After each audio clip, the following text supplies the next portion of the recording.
Well, good evening, ladies and gentlemen, and welcome to the Whitfield Report Thursday edition.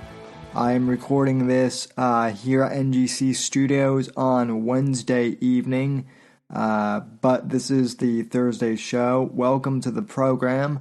I hope everyone is doing well. Contact info as usual. You can follow me on Twitter and Instagram at @70_NGC. You can follow me on Parler at Sam Whitfield. Gonna need to change that logo there in a bit. And you can support me on Facebook at Whitfield Report.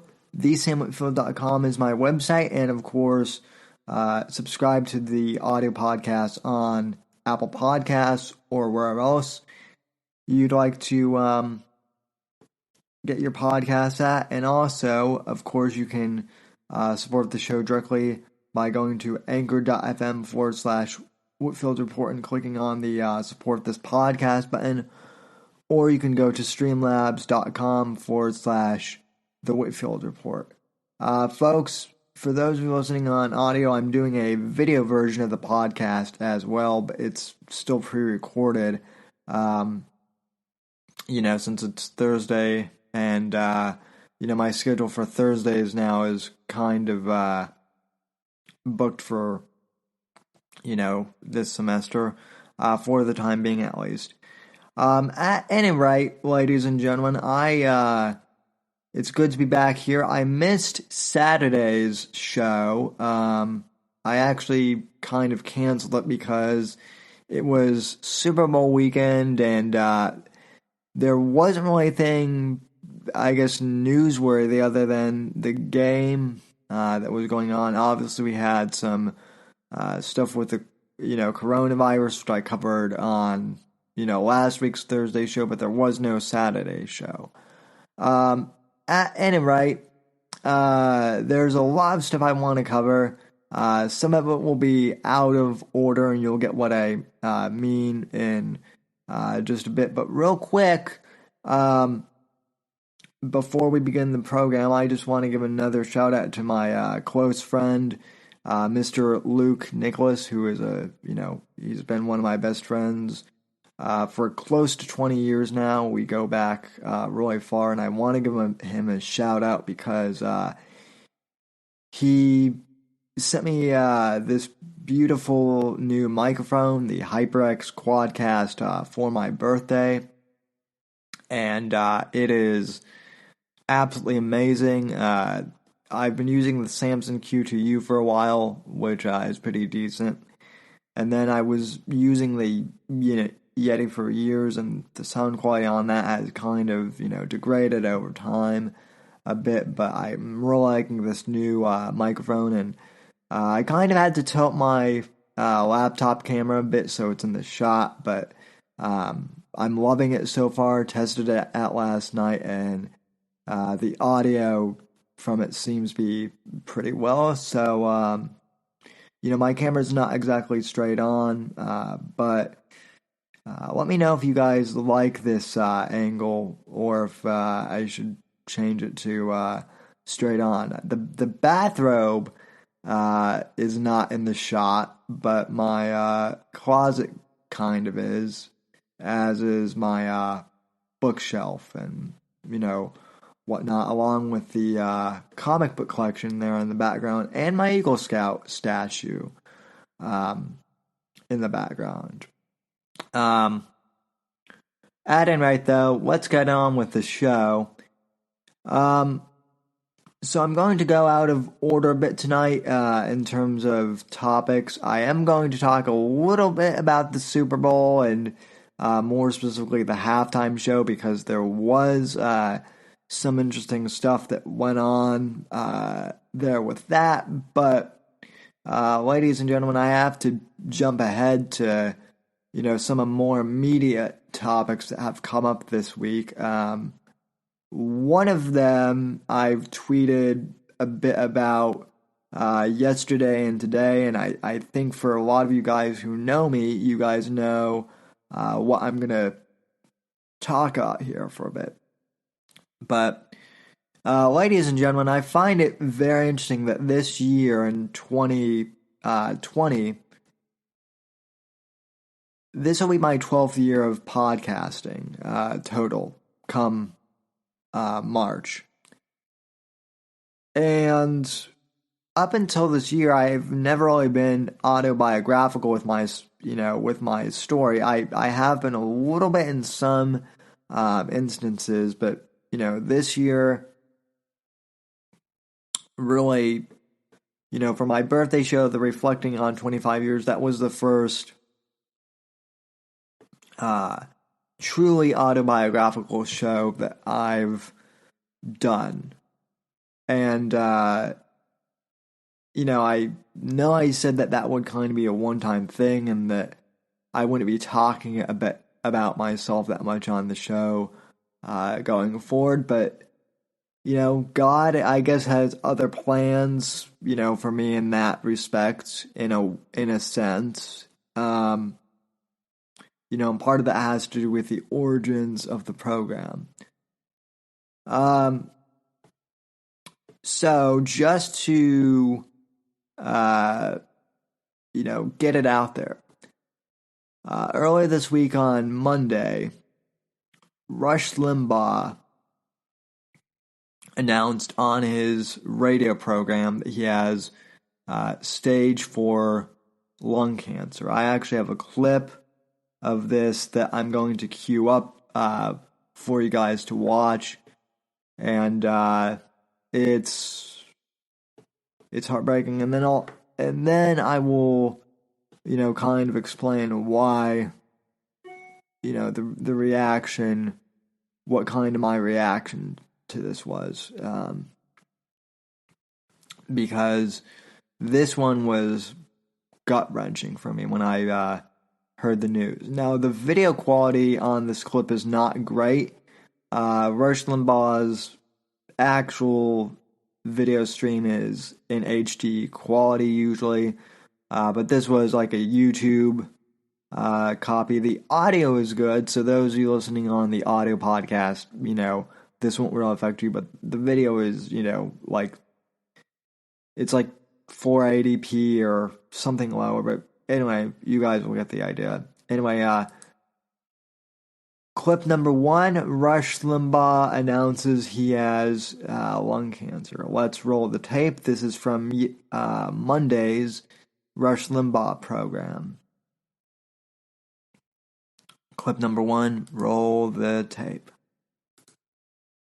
This day has been one of the most difficult days in recent memory for me, because I've known this moment was coming in the program today. Now, I'm sure that you all know by now, I really don't like talking about myself. And I don't like making things about me other than in the usual satirical, parodic, joking way. I like this program to be about you and the things that matter to all of us. The one thing that I know that has happened over the 31 plus years of this program is that there has been an incredible bond that has developed between all of you and me. Now, this program's 31 years old, and in that 31, there are people, you hear them call all the time. They've been listening the whole time. They've been listening 30 years or 25 years. Just had somebody say they've been here 3 years. But whatever, it is a family-type relationship to me. And I've mentioned to you that this program is, and this job is what has provided me the greatest satisfaction and happiness that I've ever experienced, more than I ever thought that I would experience. So I have to tell you something today that I wish I didn't have to tell you. And it's a struggle for me because I had to inform my staff earlier today. I can't escape, even though people are telling me it's not the way to look at it. I can't help but feel that I'm letting everybody down with this. But the upshot is that I have been diagnosed with advanced lung cancer. Diagnosis confirmed by 2 medical institutions back on January 20th. First realized something was wrong on my birthday weekend, January 12th. And I wish I didn't have to tell you this. And I thought about not telling anybody. I thought about trying to do this without anybody knowing, because I don't like making things about me. But there are going to be days that I'm not going to be able to be here because I'm undergoing treatment or I'm reacting to treatment. And I know that would inspire all kinds of curiosity with people wondering what's going on. And the worst thing that can happen is when there is something going on and you try to hide it and cover it up, it's eventually going to leak. And then people are going to, why didn't you just say it? Why'd you try to fool everybody? And it's not that I want to fool anybody. It's just that I don't want to burden anybody with it. And I haven't wanted to. But it is what it is. And you know me, I'm the mayor of Realville.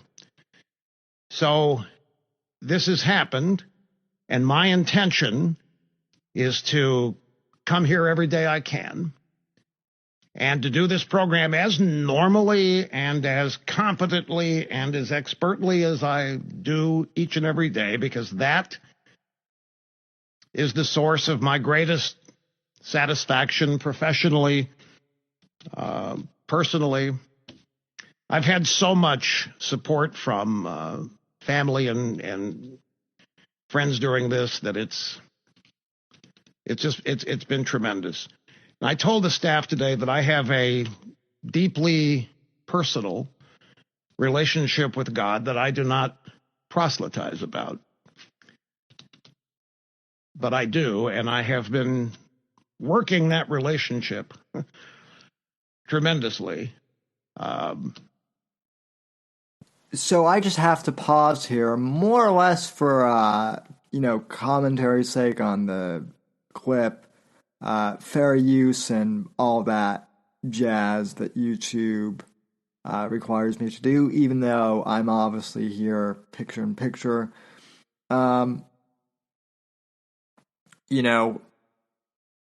Obviously I'm okay now, but when I first heard this, I was moved. I mean, I choked up. Even now, just talking about it, I'm kind of getting emotional again. Maybe not, to the level I was on Monday when I heard this news, but,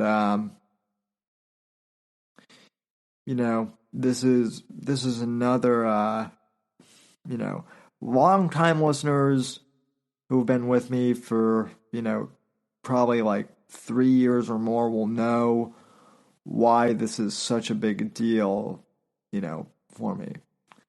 But I will explain for the newer listeners and for, the viewers in a sec why I'm so saddened by this. I'm a Rush fan, but it's so much more than that for me, and I'll explain what that is in a sec.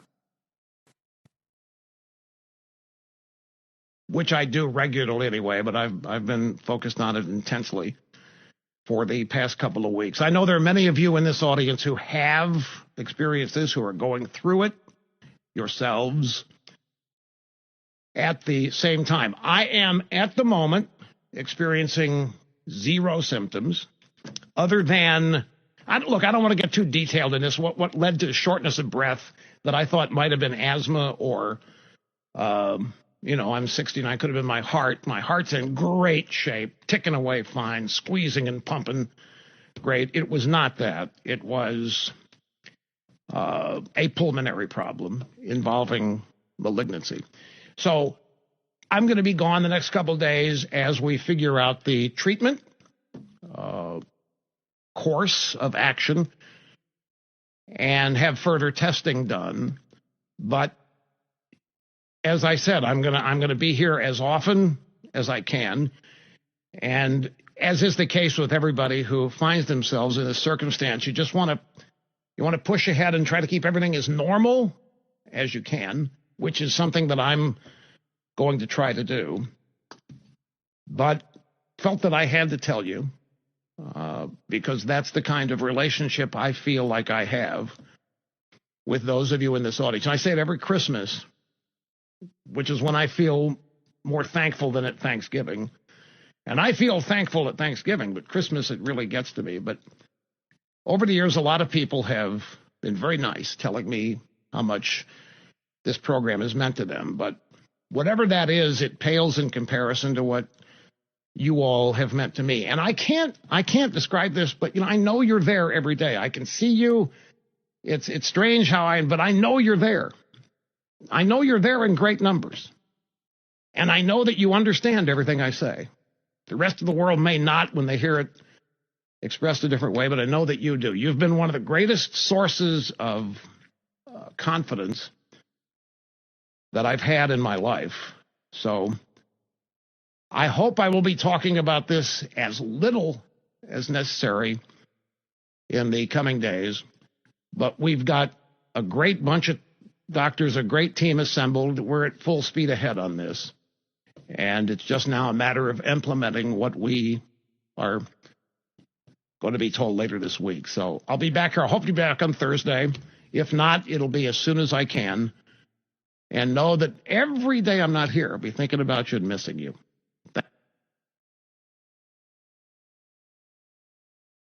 So Rush announced that on Monday. Okay. So I mentioned briefly on my birthday special show, and I've mentioned this in the past, that Rush Limbaugh is a huge influence on me, as is Andrew Breitbart. They're the two biggest influences on me in terms of doing a show. But Rush Limbaugh, there's no other way for me to say this, and I'm not being hyperbolic or exaggerating at all when I tell you this. It may seem like it, but I'm not. I'm not exaggerating one damn bit. Rush Limbaugh is quite literally one of the reasons why this show exists currently. I mean, obviously, I've done the work and I've built the show, but Rush Limbaugh was the inspiration for me to first get into involved in politics, and then, more ultimately to start a show. And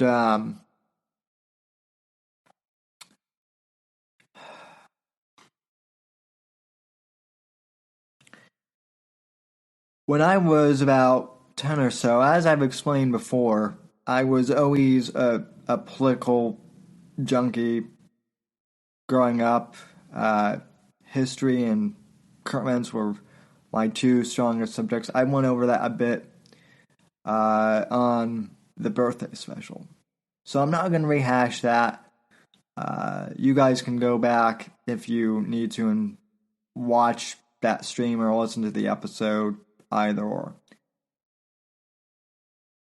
What many of the newer listeners may not know is that when I was about 9 or probably like 8, 9, 10,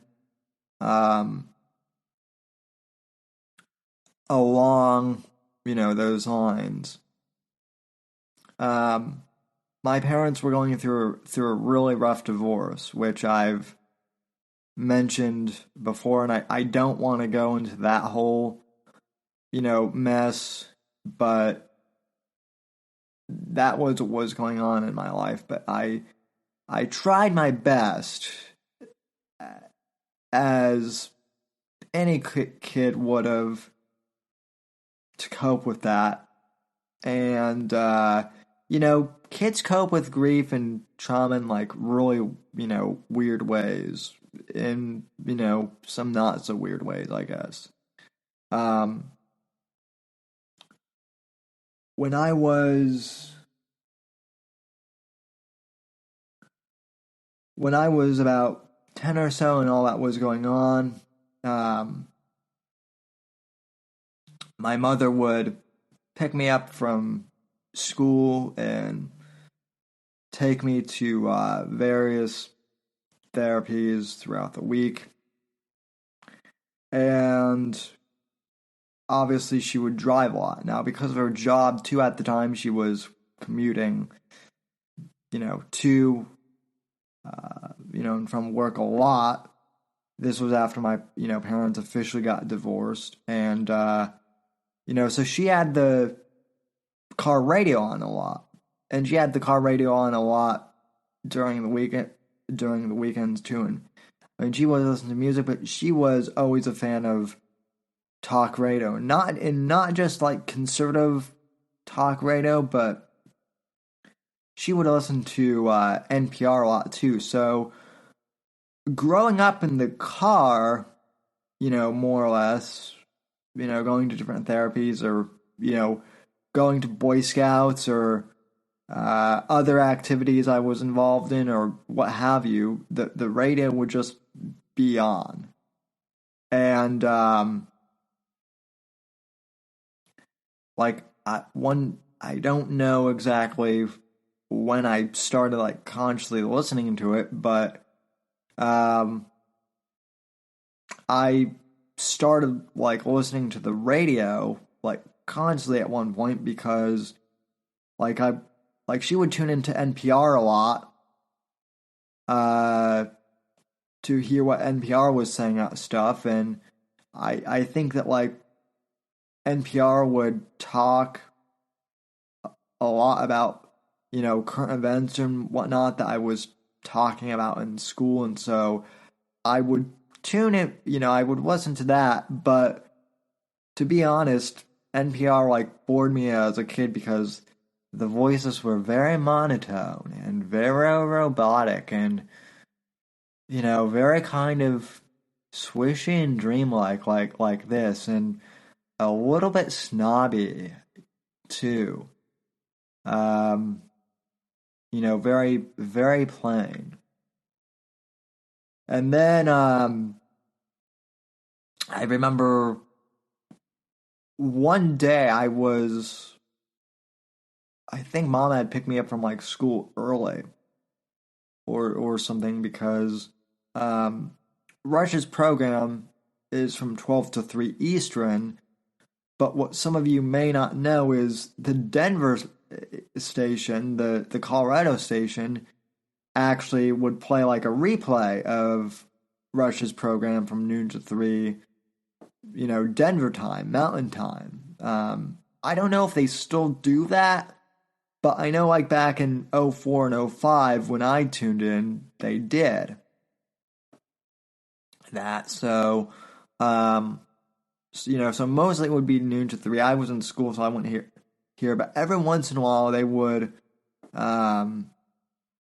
they would do noon to 3 Eastern, and then actually do like the live broadcast in Denver. So I think that was actually earlier in the day. Maybe sometimes I would replay at night, but anywho, regardless of when the live broadcast actually was, long story short, I remember I once heard Rush talking one night about American exceptionalism. Now, in school, I was like in 4th or 5th grade, and at that point, I had a very, I would later come to find out, left-wing teacher who, although she was great, she was still pretty far to the left. Not HJW level like, professors are today. It wasn't bad like it is now.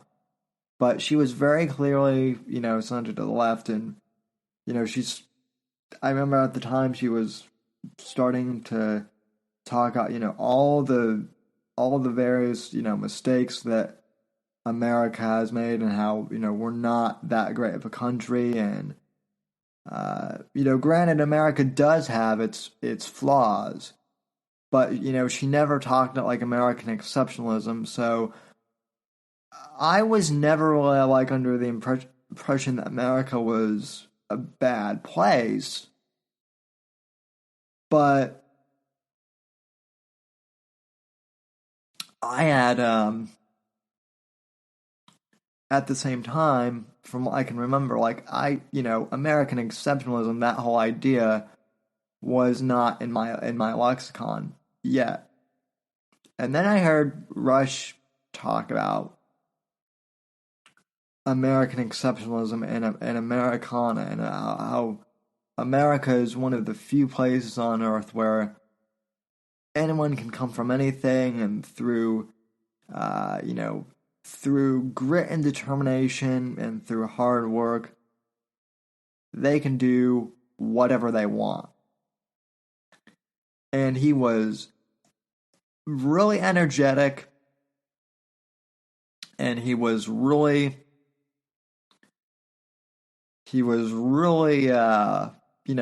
just full of piss and vinegar, and just overall having a blast talking about this. Very high energy.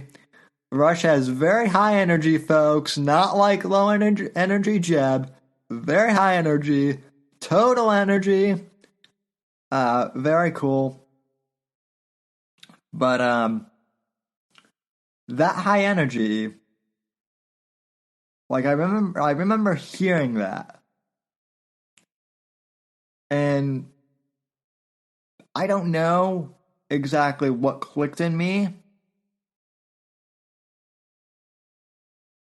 but somehow, like even at 10,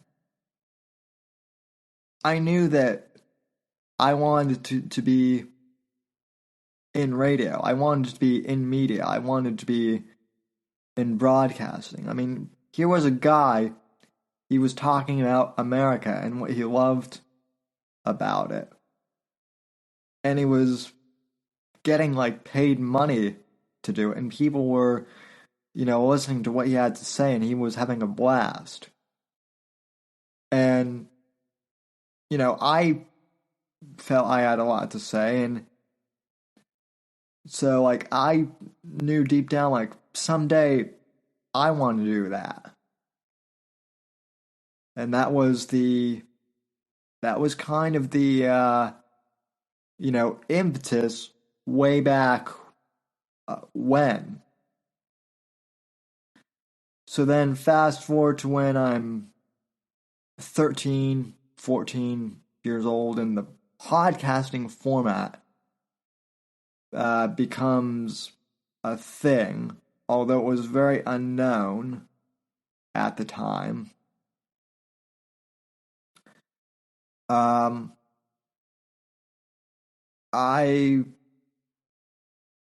was like around the time when I was in like 8th grade going into high school, when I mentioned that political correctness was going off the, it was starting to get bad in schools, and like I said on my birthday, I was just, I was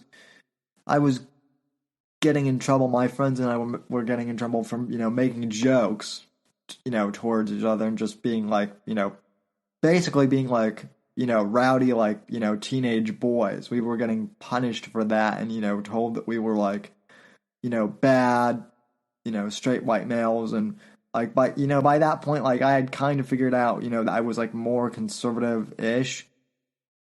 So one day, like, I can't remember exactly what the incident was, but I was sick of the political correctness in my school. And so I came home, and I had this headset mic at the time, and I got like this wild, I guess, hair on my ass to like do this podcast thing. And my first episode, like, I was 13, my voice hadn't even cracked yet. It sounded like a kid. My very first episode was more or less, if I can admit this, it was more or less like a Rush Limbaugh. I wouldn't really say like parody, because I wasn't like trying to, parody him or mock him, but essentially like my first episode, which, like, I was just recording it for myself. Like, I wasn't really recording it for anyone to listen to. I basically just did like my best Rush Limbaugh, kind of impression / ripoff, but not really. And then I did another one because I was satisfied with it, and so on and so forth. And then it became a show, and people in my high school, by that point I was like a freshman in high school, and people started to listen to it. That was when I moved to Blog Talk Radio. And, for a long period of time, for like the first 2 or 3 years, like, I'll admit my style was kind of a carbon copy of Rush Limbaugh, because, that was who I had become accustomed to listening on the radio. And then I discovered, more hosts like, Hugh Hewitt and Dennis Miller, who I would later find out was an SNL host, prior to that, with Weekend Update. And I'll pull up my website here real quick, because I do need to update my bio on this website, folks, because it's been a while, admittedly. But if you go to my website, thesamwhitfield.com, I actually have a bio page on there, and I say that my hosting style is a mix of Rush Limbaugh, Hugh Hewitt, Mark Levin, Dennis Miller, and others. The others would now include like Joe Rogan, since the evolution of podcasting has began. But, really, as I've said, Rush Limbaugh was the impetus for this program, and obviously I've kind of evolved and, made it my own thing now, in my later years, now that I'm in my 20s, but, I started podcasting when I was 13 and, 14 years old. And as I've said, maybe that was, good, maybe that was bad, but I did it. And I will tell you something. Like, I've tried to quit doing podcasting a few times intentionally. There have been like various moments where, throughout the years where, like the show wasn't growing, or I wasn't, or like I had a really bad show or something, and I thought about quitting, right? But something has always drawn me back to podcasting and the microphone. And I believe I've just always had the spark for speaking, and Rush Limbaugh really helped ignite that. Now, I know some members of my audience don't agree with, Rush on everything. Some people think he's a gatekeeper or a neocon, which isn't true necessarily. Rush is kind of in a realm of his own completely, honestly. And so was Andrew Breitbart. I don't think you can really pin either of them down to any particular place in the lexicon, maybe other than being conservative, but even that definition changes every, few years. Like, I used to be considered, like, as I've said, I admit it, I had more neocon, tendencies when I was younger. Then I went more libertarian, and now I'm like somewhere in between. I don't really fit in I'm kind of doing my own thing, and Rush is kind of the same way, I believe. But the overall point here is, folks, is he is a huge, influence. He is the influence in me starting my program. The basis, more or less. And so hearing this news breaks my heart. And I know that this is going to seem far-fetched. And I'm hesitant to share this with you on air only because I don't want to jinx myself, but at the same time, I do want to put this out there in the ether. Because, crazier things have happened in my life. Me getting to interview Ben Shapiro was one of those crazy things. So, if it weren't for that, I might not put this out there, but like I said, crazier things have happened in my life. So, for whoever is watching this,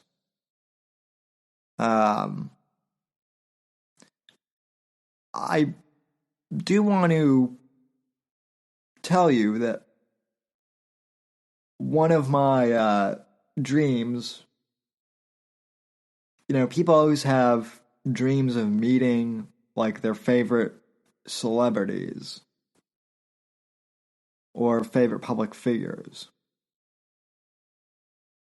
And I've been extremely lucky to interview Ben Shapiro, even though I was never like a big fan of his, I was more of a fan of Andrew Breitbart. But nonetheless, that was the closest I was going to get to meeting Breitbart, post his death. I've gotten to meet Larry Elder actually in person, who I also really admire. I got to, shake hands with the infamous Glenn Beck, who now, obviously Becca's kind of cringe, I'll admit that. He went like full never Trump. Now he's coming back, like back in 2012, when I was a teenager, like a bunch of us liked him. Maybe that was teenage ignorance, I don't know. But long story short, I got to meet him too, so I'm just putting this out there. Out of all the hosts I've wanted to meet,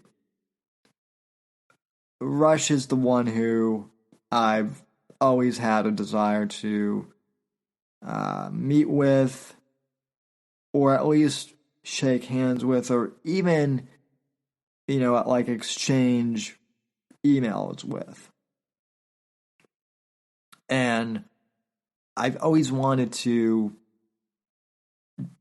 send him to basically tell him my story of how he inspired me and how he inspired this podcast. Now, I know he has like the Rush 24/7 email. I've been a podcast subscriber of his for years. And I know that I know that there's that premium email, but he also gets a lot of mail on that, I'm sure. I'm sure he gets thousands of emails, and I know he doesn't have time to read every single letter. I get that. I totally understand. And I'm not, saying that for sure I would be the exception to the rule, but given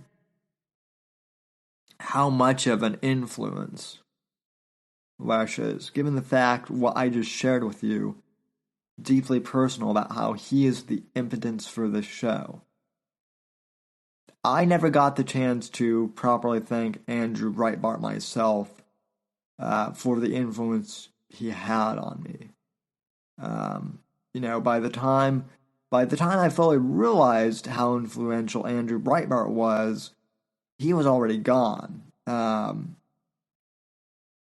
And with Rush's cancer diagnosis, I know that he's an optimistic guy, but he's also 69, close to 70. And well, the cancer diagnosis isn't exactly terminal. It's advanced enough to where it's not good. And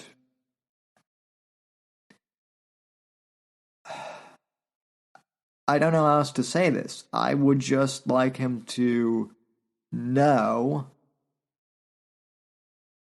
how much he means to me and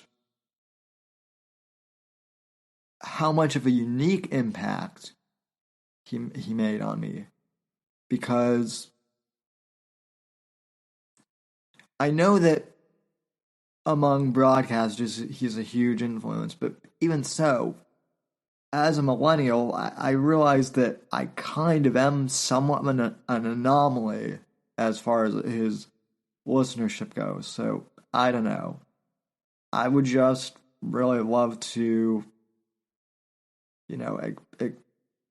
exchange and actually be able to reach out and make contact with him and, thank him myself and make, something happen. I don't know if it's going to happen, but I'm putting that out there because crazier things have happened. The craziest thing that, could happen is if I could actually get him on the show. I'm not saying that that's what I want. I would be perfectly happy just to meet with him or even speak with him on the phone. Either of those two things have always been my dream, more or less. But if he wanted to come on this show and be interviewed, like, I would more than be willing to meet with him, to go all the way up to Palm Beach. I mean, I am here in Florida, so that helps, but I would be willing to make the trek up there somehow to, meet him and have the show there, if that's what he wanted. I know it, and I know it all seems crazy again, but I'm putting that out there. Because you never know. You just don't know. So, putting that out there, and if anything happens, great. If not, that's fine, and you guys now know the truth. Alrighty, folks, I am back. Apologies to the video audience for that transition, but I had to take a quick break. But I'm back now. So, I just shared with you what Rush Limbaugh means to me, and obviously I just shared, kind of my celebrity, meet dream, I guess. Like I said, it would be my honor to meet Rush. At any rate, though, I did watch the State of the Union on Tuesday night. Well, technically, since I'm recording this on Wednesday, I watched it last night, I should say, or I watched part of it. I didn't get the chance to watch the whole thing, and I was actually about ready to go to bed right when President Trump mentioned that Rush Limbaugh was a guest of honor. And when he received the Presidential Medal of Freedom, I was just as awestruck as Rush was. And I have the clip of that too. That's in much higher quality than the video I played earlier in the program. But President Trump awarded Limbaugh the Presidential Medal of Freedom, which is the highest military honor which is the highest honor that a non-military member can receive. Excuse me. And I have Rush's reaction, and you can obviously tell that he is awestruck and honored and in tears. I've never seen the man in tears in all the years I've been watching and or listening to him. But this was really genuine and moving to see Rush's reaction and, President Trump's reaction. Nancy Pelosi, I'll get to the State of the Union more on Saturday evening when I cover the more political edition of the show, but Pelosi sat down through most of the State of the Union anyway, just because she's a bit of a bitch like that. But anyway, here is President Trump honoring Rush Limbaugh on Tuesday's State of the Union. Clip number 2. Let me find the video here and cue it up. And we're good to go. So this is President Trump honoring Rush Limbaugh during Tuesday's State of the Union. Roll the tape. Almost every American family knows the pain when a loved one is diagnosed with a serious illness. Here tonight is a special man, beloved by millions of Americans, who just received a stage 4 advanced cancer diagnosis. This is not good news, but what is good news is that he is the greatest fighter and winner that you will ever meet. Rush Limbaugh, thank you for your decades of tireless devotion to our country.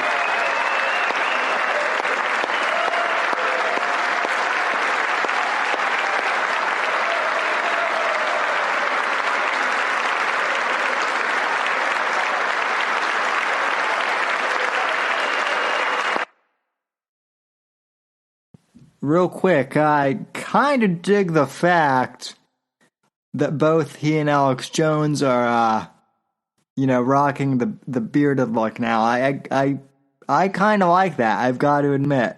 So.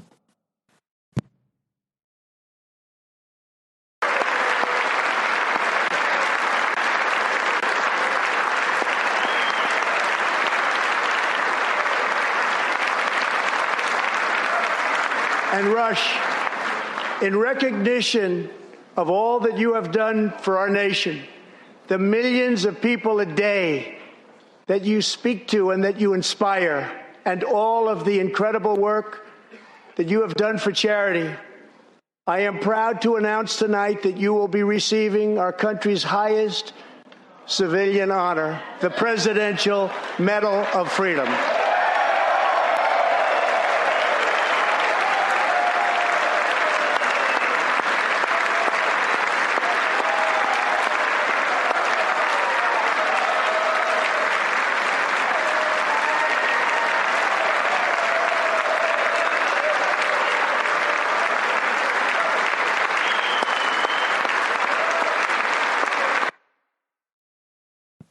That is the expression of a man totally awestruck and humbled. And I imagine that was my face last night watching this as a longtime Rush, as a longtime Ditto head, and as a Rush baby, too. I should have mentioned that earlier, too, that I am a Rush baby, technically. What is a Rush baby, you ask? It's a millennial that was born and basically, grew up listening to Rush Limbaugh. Zoomers, that's what a Rush baby is. So,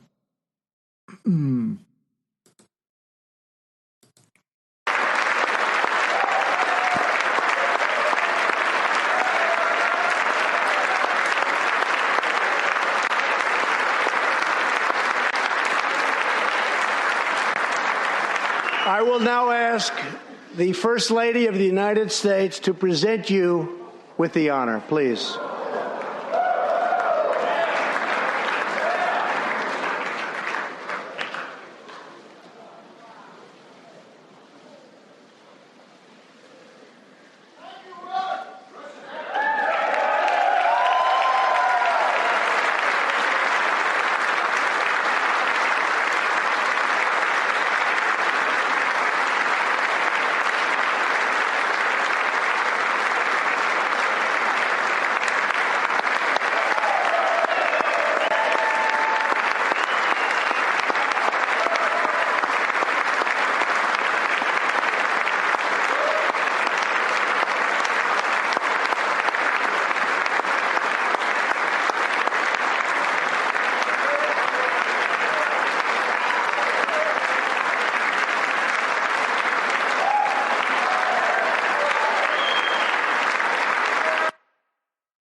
No wonder Nancy shredded the damn papers at the end of the evening. Not only is Trump doing great as president, but the man who the entire, left-wing establishment hates, this man, Rush Limbaugh, the most dangerous man in America, as the left ones used to call him. They still might, for all I know. Some of them still might. He just got the Presidential Medal of Freedom. And even with his cancer diagnosis, that honor can't be taken away. And people are like, well, why did Rush Limbaugh get that honor? He's just a talking head. I mean, Obama gave Obama's gave stupid recognitions of, people too. He honored that, he didn't honor Bill Ayers at the White House, although I was tempted to say, but he I mean, Obama recognized his fair share of, radical leftists, too. So I don't want to hear about, how dare Rush Limbaugh get the Presidential Medal of Freedom. He's still your president, and Rush Limbaugh is still the number one radio talk show host in America, terrestrially at least.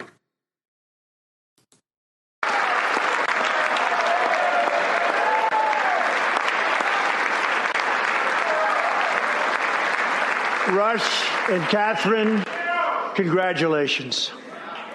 Thank you, Catherine. So, as I said, wow. Just a huge honor for Rush Limbaugh and for ditto heads across America like myself who have been listening, for all these years. And for those of us who have started our own media careers because of Rush. This was our moment last night.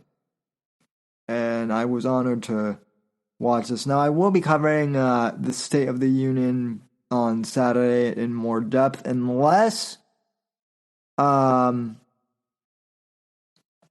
may have a guest come on Saturday, but I don't want to announce anything yet because we haven't booked it. So unless my guest comes on, I'll be covering the State of the Union more on Saturday. But anyway, so folks, I know that the vast majority of this show has been dedicated to Rush Limbaugh and to some of the more serious stuff regarding his diagnosis and what he means to me. I get all that. I do want to go on to something a little bit more lighthearted and, pop culture-wise, kind of, just because it was the Super Bowl this weekend, folks. And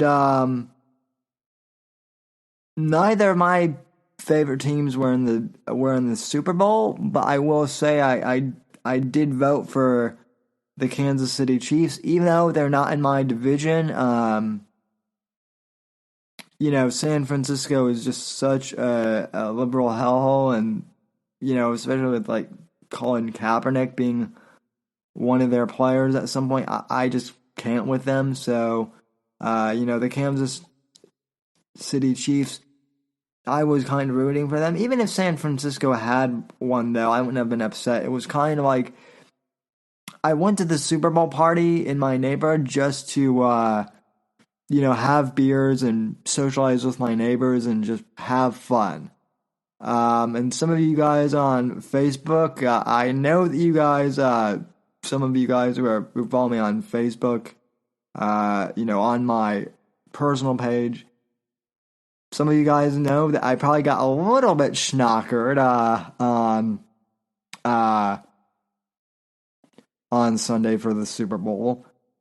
And for those of you who are wondering what the brand of bourbon I had, some of you guys sent me DMs on Facebook Messenger regarding that. Some of you guys even used the website contact form on my website to ask about that, which I thought was really funny. I don't have it with me. I texted my neighbor and asked him, but he hasn't gotten back to me. I'll get that information for sure to you guys on Saturday. But at any rate, so the commercials were pretty good this year. I can't play any of them on here because even with fair use and whatnot, the NFL is a thick old bitch when it comes to using their commercials. Like even doing commentary, like even bigger YouTube channels have a much tougher time getting away with playing them even with commentary. So I'm certainly not going to try. But at any rate, I thought the Bill Murray commercial, Groundhog Day was pretty good. I thought that the Jason Momoa one, that was funny.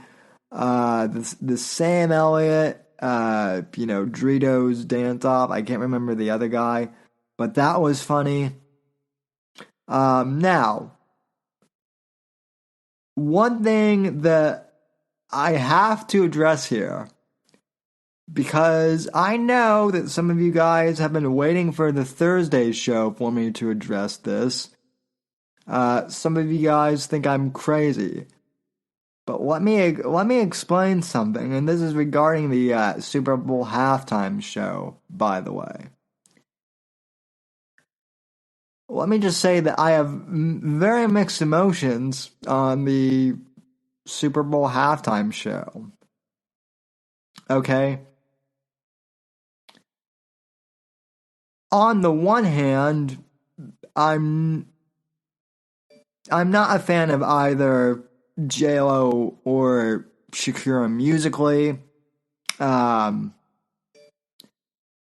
Neither of them have ever really been, my taste in music, mainly because I'm a guy, but also, I don't really like that pop, dance music, that pure pop, basically. It's never been kind of in my wheelhouse. With the exception of one or two songs, I don't like Maroon 5, or any of those big pop bands, musically. And I've said for years that I always like it when the Super Bowl has rock bands. And just because the Super Bowl kind of seems like one of those events that just it needs rock and roll, or it needs metal, or it needs something that just kind of has that to it, that only rock and roll, or metal or something like that could provide. A lot of you guys will know what I mean. Some of you guys who are less musically inclined won't. And maybe that's just me being a music snob and a musical boomer, but I don't care. In regards to the whole, racy dancing thing, though, this is what I find hilarious, kind of, is, and this is something I talked about, 2 weeks ago, too.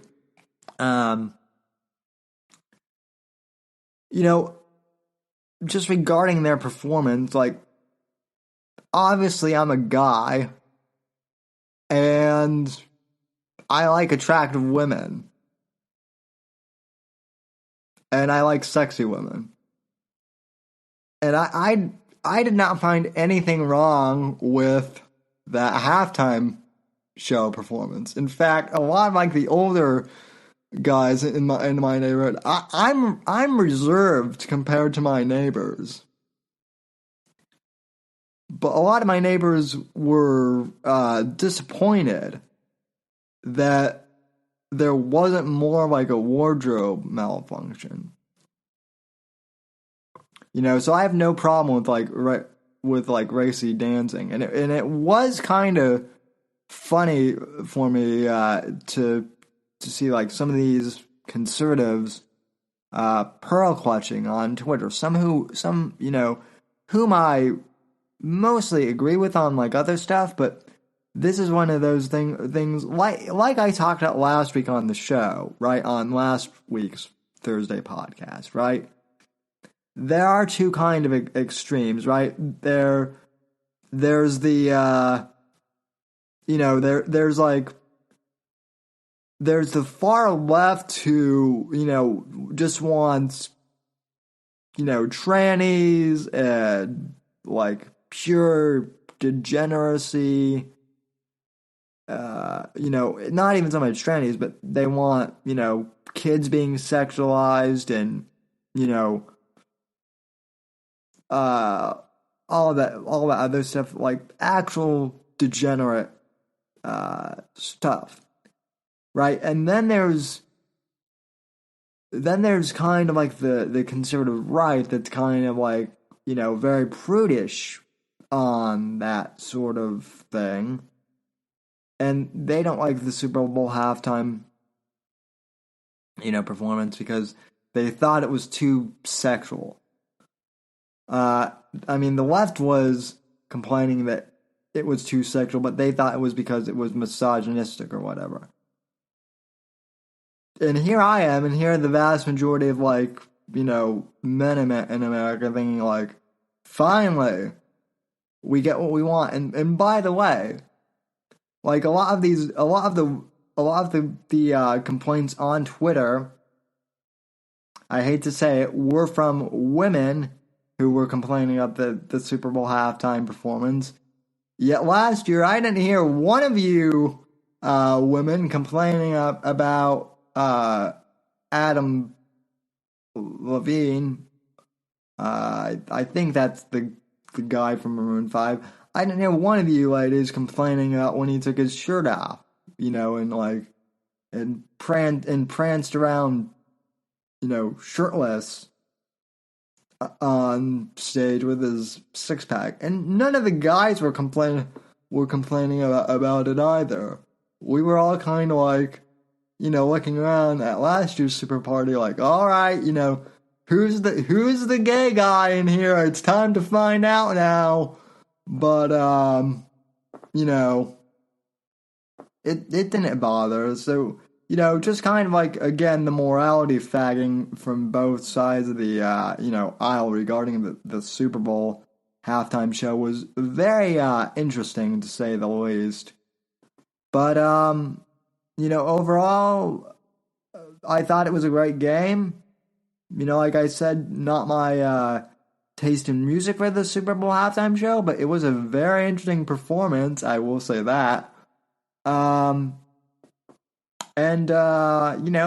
neighbors are awesome, the food was great, and that's pretty much what matters. As far as what I've been listening to this week, I've really been listening to the Rippingtons, which is a smooth jazz band from the 80s and 90s. They still do stuff. But I've been listening to jazz a lot lately, and I listen to jazz a lot anyway because I'm a big jazz fan, as most of you guys know. But I've been listening to smooth jazz, which I usually don't do. But I've been listening to it during the day because I have this new job where I'm typing a lot, IRL, and I just work better with, some light background music, so that's what I've been listening to. Highly recommend it if you just want some smooth vibes. And yeah, I can't, and like I said, I haven't really been able to watch anything in the last few weeks in terms of, TV and movies, just because I've been so busy. Although, did I? No. I thought I had watched something the other night, but it's on my watch list and I haven't gotten around to actually watching it yet. But at any rate, folks, that'll do it for the Thursday podcast. I will be back Saturday night for real this time, 10 p.m. Eastern Time, live here on the YouTube channel. Sundays, obviously, is when the audio will be posted for the audio podcast people. But until then, folks, I want to thank you all for tuning in. From all of us here at NGC Studios, have a good night or good day, depending on when you're listening to this. God save this great nation. God bless America. God, freedom, legacy in that order. And I will see you guys on Saturday evening. Until then, God bless.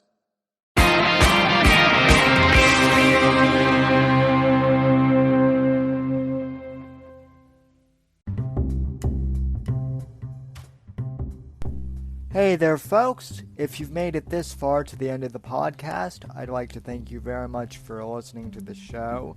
You are the ones that make it possible for me to make an income from podcasting, and I greatly appreciate that just by listening to our show. you are helping us gain ad revenue. However, if you would really like to help support the show, I encourage you to please donate to the podcast and become a supporter of the show. You can head over to anchor.fm/Whitfield Report and click the support this podcast button and choose the amount that suits you to support the show. Or you can click the link in the show notes and it will directly take you to that page. If you can support the podcast, I really, really appreciate that. Anything that you can do to help out is greatly appreciated. Even if you can't afford to help financially support the podcast, I encourage you to please go on iTunes or Apple Podcasts or Stitcher and please leave this podcast a positive 5-star review. That really helps us out here at the Whitfield Report. Thank you for listening, and I'll see you next episode.